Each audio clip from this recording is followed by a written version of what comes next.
Right, so we're going to be looking at question number 17 from the 2014 revised higher physics paper. It says that a circuit is set up as shown.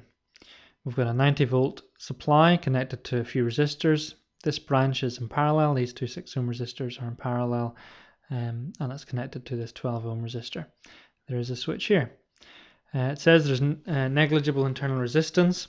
Which row in the table shows the potential difference across the 12 ohm resistor when the switch is open and when it is closed? So we have a few options there. And we're just going to bring the circuit back into view and just clarify that what we want to do is we want to measure the voltage across this 12 ohm resistor when the switch is open and when the switch is closed. So let's just have a think about what we've got here. We have a 90 volt supply, and that 90 volt supply, when the switch is open, so this is in the context of open,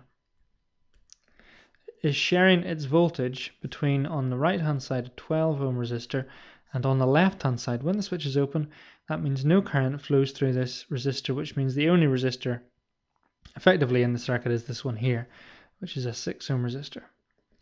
And so because this resistor is twice as big as this one, this will get twice as much voltage as this one.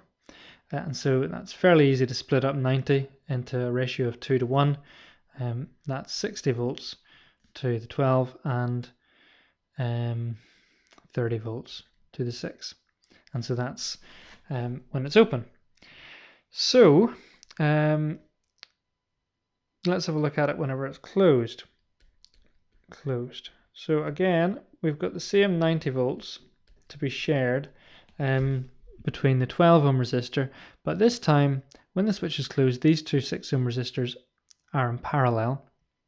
Now if you look at the previous question, you'll see how to determine the resistance of things when they're in parallel, but quick outline is that if the two resistors are the same size, then the total resistance is half the size of one of them if there are two. So that would mean that on the left hand side we have 3 ohms and on the right hand side we have 12 ohms. So there's a total of 15 ohms, 12 of which is the largest, and therefore it gets a larger share of the 90 volts.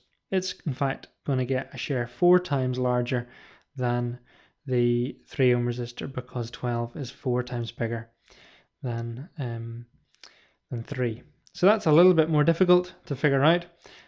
Probably the easiest way to do it would be, because this is 4 times bigger than this one, 4 and 1 make 5, divide 90 by 5 and you'll get the voltage share for the 3 ohm resistor, which is 18 volts. And then if you multiply that by 4, 4 times bigger than 3 is 12, so 4 times bigger than 18 is 72. And 72 plus 18 gives you 90 volts.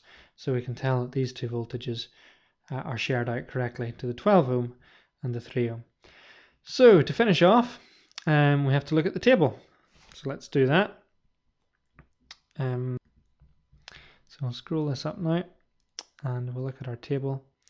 So when the switch is open, the voltage across the 12 ohm is 60. So it's either C or D.